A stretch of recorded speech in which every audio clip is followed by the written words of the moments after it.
Quelles pourraient être les conséquences de l'élection de Donald Trump pour l'Europe? L'exercice auquel je vais me livrer peut certes sembler prématuré tant le programme de Trump paraît encore mouvant. Il y a cependant une exagération à voir d'abord Trump comme le fossoyeur du libre-échange et de l'ère de la globalisation. Certes, dans ce domaine, que ce soit concernant les accords commerciaux ou la réduction des flux migratoires, Trump sera peu lié au Congrès et aura donc la main.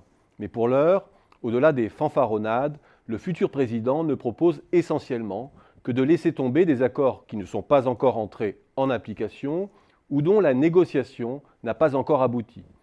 Ce qui veut dire que la mondialisation se passera des accords transatlantiques et transpacifiques, chose dont elle s'accommodait déjà, et que les choses resteront essentiellement figées en la matière.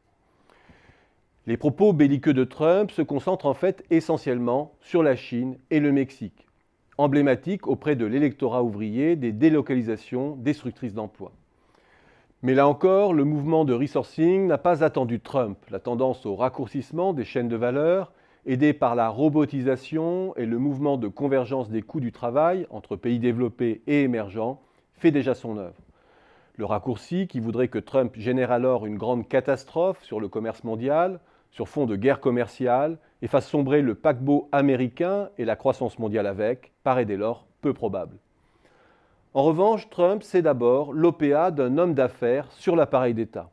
Et lui qui a bâti sa fortune immobilière comme un jeu à la Ponzi, sur base d'une fuite en avant dans l'endettement, a bien l'air de vouloir conduire les affaires de l'État comme il a conduit ses propres affaires, en abusant à l'extrême du privilège exorbitant du dollar, et qui plus est, dans l'intérêt de ses propres affaires souvent vacillantes. Mais contrairement à ce que dit François Hollande ou la Commission, Trump, ce n'est pas le grand saut dans l'inconnu.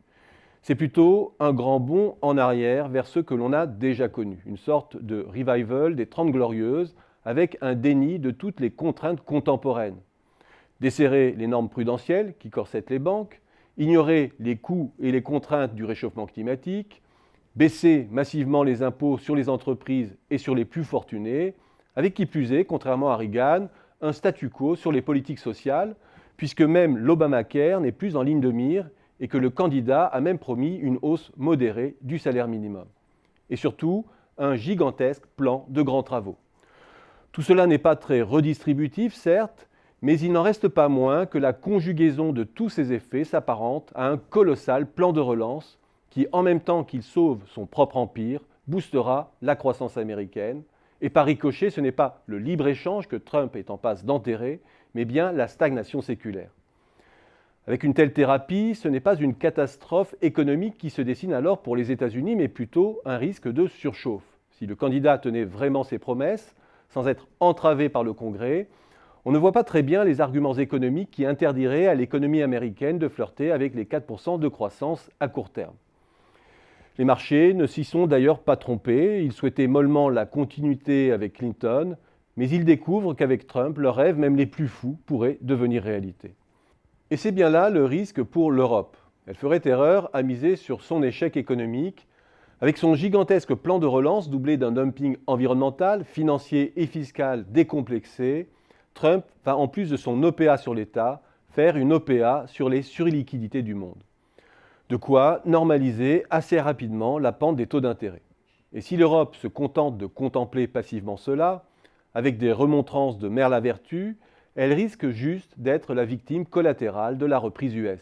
Empêtrée dans sa croissance molle, il lui faudra de surcroît digérer une hausse des taux avec tous les effets de déstabilisation financière que cela peut générer. Soit l'Allemagne décide alors de courir la croissance, accompagnant les États-Unis dans leur mouvement et permettant à l'Europe d'éroder sa dette grâce à la croissance et à l'inflation, soit c'est l'Europe qui paiera la facture des folles largesses de Trump.